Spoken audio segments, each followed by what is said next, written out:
बच्चों, आप सभी को नमस्कार, सुप्रभात, गुड मॉर्निंग।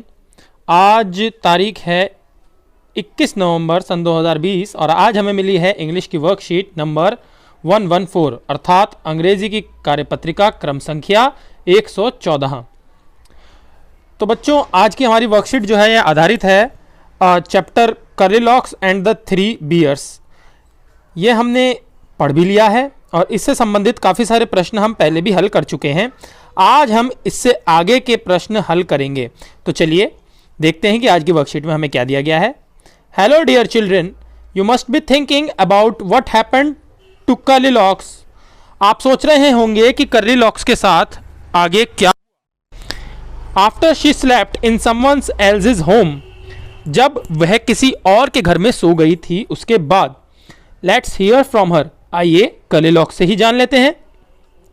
देखिए, हमने पढ़ा था कि कर्लीलॉक्स गलती से जंगल के अंदर घूमते घूमते भालू की कॉटेज के अंदर पहुंच गई थी। वहां पर उसने भालुओं के लिए जो पॉरिज रखा हुआ था अर्थात जो खिचड़ी रखी हुई थी वो भी कर्लीलॉक्स ने खाई।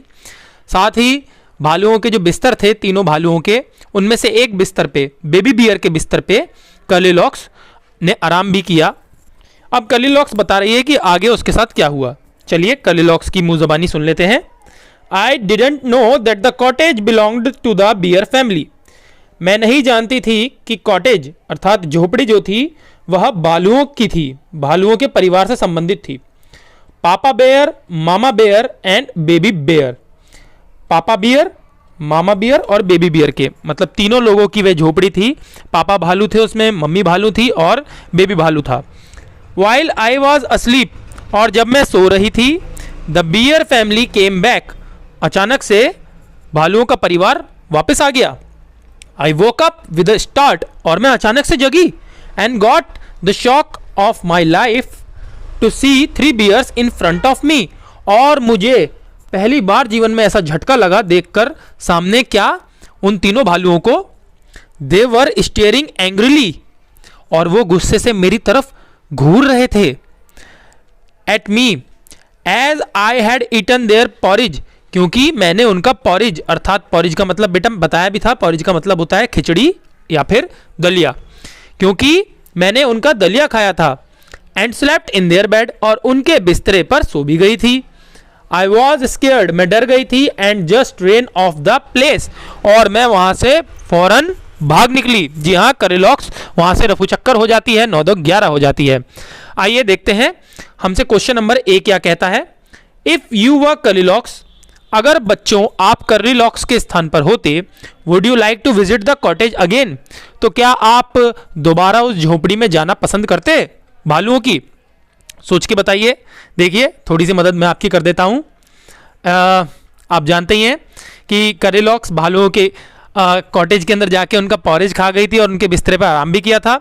और जैसा कि यहाँ पर दे रखा है कि वे सब भालू जो थे वे उसको बड़े ही गुस्से से घूर रहे थे, स्टेयर कर रहे थे एंग्रीली।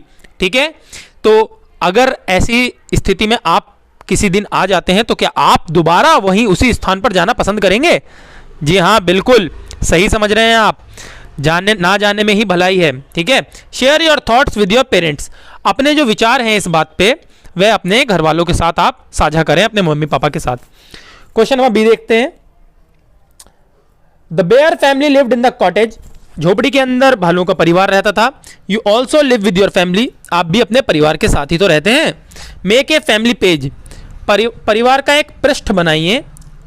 इन योर नोटबुक, अपनी कार्य पुस्तिका में। एंड पेस्ट या draw pictures of your family, और अपने परिवार की फोटोज को पेस्ट कीजिए, चिपकाइए, या फिर अगर आपके पास फोटो नहीं है तो ड्रॉ भी कर सकते हैं। ठीक है, अपने घर वालों की तस्वीर आप पेंसिल से बना भी सकते हैं। राइट देयर नेम्स ऑल्सो, और उनके नाम भी लिखें। ठीक है, तो बच्चों यहाँ पर आप जैसे कि देख पा रहे हैं हमारे पास ये जगह है 1 2 3 4।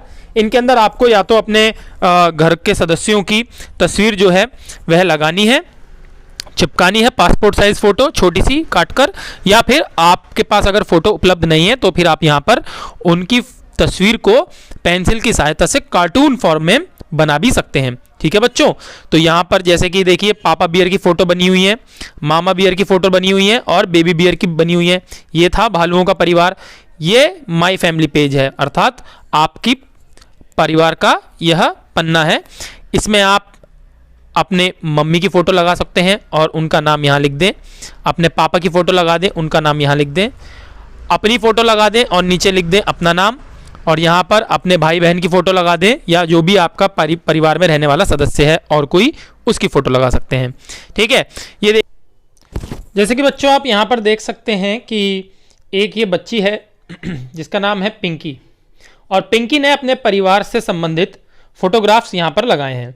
तो सबसे पहले पिंकी ने अपनी मम्मी का फ़ोटो लगाया है, फिर अपने पापा का, फिर अपना और फिर अपने छोटे भाई का। ठीक है, तो आप ये देखिए कि पिंकी ने इन फोटोज़ को लगाने के साथ साथ इनके नीचे सबके नाम भी लिखे हैं। आइए एक बार देख लेते हैं। मम्मी का नाम लिखा है मिसेज किरण। जी हाँ, ध्यान दें यहाँ पर इसके अंदर बड़ी ही काम की बात लिखी हुई है। I hope you didn't forget to write use Mr और Mrs before writing names of your elder family members.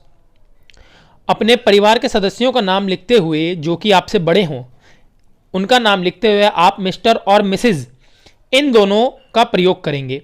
जी हाँ, मिस्टर का प्रयोग करेंगे बेटा कहाँ?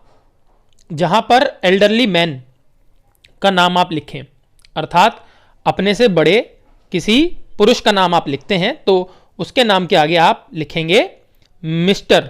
ओके बेटा, जैसे कि मान लीजिए आप अपने पिताजी का नाम लिख रहे हैं, या फिर अपने दादाजी का नाम लिख रहे हैं, या फिर अपने चाचा का नाम लिख रहे हैं, अपने मामा का नाम लिख रहे हैं, तो उनके नाम के आगे आप लिखेंगे मिस्टर, मिस्टर MR और ये एक डॉट लगा देंगे। ठीक है, और वहीं अगर आप अपने परिवार की किसी महिला का नाम लिख रहे हैं जो कि शादीशुदा हैं, जैसे कि आपकी मम्मी, ठीक है, या फिर आपकी चाची, आपकी मामी, आपकी दादी या फिर आपकी नानी, तो उनके नाम के आगे आप लिखेंगे ऐसे MRS और ये डॉट मिसेज। ठीक है बच्चों, तो यहां पर आप देख सकते हैं पिंकी ने अपना नाम लिखा और अपने नाम के नीचे लिखा पिंकी लिखकर माई सेल्फ, अर्थात मैं खुद। ठीक है, तो पिंकी ने यहां पर ये बता दिया।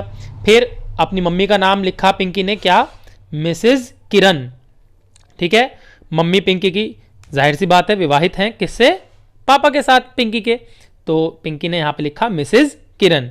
ठीक है, और इसके नीचे लिखा माई मदर, अर्थात मेरी माताजी। फिर उसके बाद पिंकी ने अपने पापा का चित्र चिपकाया है और उसके नीचे लिखा मिस्टर मदन, अपने पापा का नाम लिख दिया मिस्टर लगा के। ठीक है, मदन के आगे मिस्टर लगाया है और नीचे लिख दिया माई फादर, अर्थात मेरे पिताजी। इसी प्रकार से पिंकी ने यहाँ पे अपना नाम तो लिख ही रखा है माई सेल्फ, मैं खुद करके, और आखिर में लगा दिया अपने छोटे भाई का चित्र या फिर उसकी तस्वीर बना दी जिसका नाम है क्या? क्योंकि भाई छोटा है या फिर बहन भी है, छोटी है, तो उनके नाम के आगे आपको मिस्टर या मिस या मिसेज लगाने की कोई आवश्यकता है ही नहीं। ठीक है, आप सीधा उनके नाम को ऐसा का ऐसा लिख सकते हैं। तो इसलिए पिंकी ने यहाँ पे लिख दिया अर्जुन, अपने भाई का नाम, और उसके आगे लिख दिया माई ब्रदर। तो बच्चों ध्यान रहे, आपको भी ऐसे ही ये करना है। यहाँ पर अपनी माताजी का नाम, अपने पिताजी का नाम, अपना नाम खुद, और अपने भाई या बहन या जो भी परिवार में आपके रहते हैं सदस्य, उनमें से किसी का नाम आप लिख सकते हैं। जरूरी नहीं है कि आपके 4 चित्र ही हों, आपके परिवार में हो सकता है 7 लोग हैं, तो यहाँ पे आप 7 चित्र लगाएंगे या 7 तस्वीर बनाएंगे। ठीक है बच्चों, लेकिन सबके नाम जरूर लिखेंगे। ध्यान रहे, फिर से एक बार बता देते हैं कि पिताजी का नाम या माताजी का नाम लिखते हुए सावधानी बरतें। पिताजी के नाम के आगे मिस्टर जरूर लिखें। ठीक है, पिताजी के नाम के आगे मिस्टर जरूर लिखें और माताजी के नाम के आगे मिसेज जरूर लिखें। इसी प्रकार से अपनी दादी के नाम के आगे मिसेज जरूर लिखें और अपने दादा के नाम के आगे मिस्टर जरूर लिखें। ठीक है बच्चों, चलिए आगे बढ़ते हैं अगले प्रश्न की ओर। ये देखिए, ग्रेट, बहुत बढ़िया। You pasted Drew the pictures of your family members, आपने अपने परिवार के सदस्यों के जो तस्वीरें थी वह बनाई या फिर चिपकाई। Now complete the following sentence, और अब इन सेंटेंसेस को पूरा कीजिए। बहुत ही सरल काम है। नंबर 1, माई नेम इज, आप अपना नाम लिख देंगे। ठीक है। Number 2, my grandmother's name is, मेरी दादी का, ग्रैंड मदर, ठीक है, मेरी दादी का क्या नाम है? दादी का नाम लिखेंगे यहाँ पर, और ध्यान रहे आगे क्या लगाना है, मिसेज लगाना है, ठीक है, और फिर दादी का नाम लिखना है। इसी प्रकार से तीसरा देखिए, my grandfather's name is, यहाँ पर आपको दादा का नाम लिखना है और ध्यान रहे आगे मिस्टर लगाना है दादा के नाम लिखने से पहले। इसी प्रकार से 4 नंबर पे देखिए, माई मदर्स नेम इज, यहाँ पर आपको अपनी मम्मी का नाम लिखना है और मम्मी के नाम के आगे क्या लगाएंगे, मिसेज, ठीक है, महिलाओं के नाम के आगे मिसेज, जैसे दादी के नाम के आगे मिसेज लगाया, और इसी प्रकार से मम्मी के नाम के आगे भी मिसेज लगाएंगे। और अंत में है बेटा माई फादर्स नेम, मेरे पिताजी का नाम, यहाँ पे आप पिताजी का नाम लिखेंगे, आगे क्या लगाएंगे जी, मिस्टर, ठीक है। ये काम आप बड़ी सरलता से कर सकते हैं। बस एक बार फिर से आपको बता देते हैं, पिताजी या दादाजी के नाम के आगे मिस्टर लगाएं और मम्मी या दादी के नाम के आगे लगाएं मिसेज, ओके। अब चलते हैं, ये भी मैं आपको दिखा देता हूं। देखिए यहाँ पर पिंकी का हमने भरा था, पिंकी के परिवार की जानकारी दी थी और पिंकी के परिवार के सदस्यों के फोटोग्राफ भी चिपकाए थे। इसी प्रकार से पिंकी ने यहाँ पे भी भरा है, माई नेम इज पिंकी, लीजिए पिंकी ने अपना नाम लिख दिया। My grandmother's name is Mrs Asha Devi, ठीक है, आशा देवी पिंकी की दादी का नाम है, लेकिन उसने आगे मिसेज भी लगाया है दादी को सम्मान देने के लिए, श्रीमती अर्थात मिसेज, श्रीमती आशा देवी, ठीक है। फिर तीसरे नंबर पे देखिए, my grandfather's name is, Pinky के दादाजी का नाम क्या है, ये देखिए पिंकी ने अपने दादाजी का नाम लिखा है मिस्टर विनायक, विनायक तो दादाजी का नाम है और आगे सम्मान देने के लिए उन्हें लगाया है मिस्टर अर्थात श्री विनायक, ठीक है, तो ये भी ठीक है जी। चौथा देखिए, my mother's name is Mrs Kiran, Kiran Pinki की माताजी का नाम है और पिंकी ने अपनी मम्मी के नाम के आगे क्या लगाया जी, श्रीमती अर्थात मिसेज। और पांचवा देखिए, my father's name is Mr Madan, Madan Pinky के पिताजी का नाम है और पिताजी को सम्मान देने के लिए आगे लगाया है मिस्टर या फिर श्री, ठीक है, तो मिस्टर पिताजी के नाम के आगे। तो बच्चों ये था आपका काम, यहाँ पर आप अपना नाम लिखेंगे और अपने दादाजी का, अपनी दादी जी का, अपने पापा का और अपनी मम्मी का नाम लिखेंगे, ठीक है। इस प्रकार से आप ये पूरा कर सकते हैं। चलिए अंत में अभिभावकों के लिए एक सुझाव दिया गया है, ये भी पढ़ लेते हैं। चलिए आज अपने बचपन को फिर से जिया जाए। अपने बचपन में अपने परिवार जन के साथ जो सुनहरे पल बिताए उन्हें अपने बच्चों के साथ साझा कीजिए। जी हाँ, सभी बच्चे ध्यान दें कि अपने माताजी पिताजी से आज बात करेंगे उनके बचपन के बारे में, उनकी बचपन की यादें आप उनसे पूछेंगे कि वो बचपन में किस प्रकार से खेलते थे, कौन से खिलौनों से खेलते थे, कहाँ पर खेलते थे, उनके कितने दोस्त थे, कितने मित्र थे, स्कूल में क्या करते थे, ऐसी ऐसी बातें आप पता करेंगे, ठीक है। मैं भी अपने बचपन की आपको कुछ बातें बता देता हूँ। जैसे कि मैं बचपन में बातें बहुत ज़्यादा करता था। जी हाँ, मेरी मैडम मुझसे बचपन में कहती थी, भाई तुम तो बहुत ही बातूनी हो। तो बेटा आप भी अपने घर वालों से उनके बारे में, उनके बचपन के बारे में आज बात करेंगे। तो चलिए आज की कार्यपत्रिका में केवल इतना ही। कल आपसे फिर मुलाकात होगी एक नई कार्यपत्रिका के साथ। तब तक के लिए अपना ख्याल रखें, स्वस्थ रहें, सुरक्षित रहें और जय हिंद।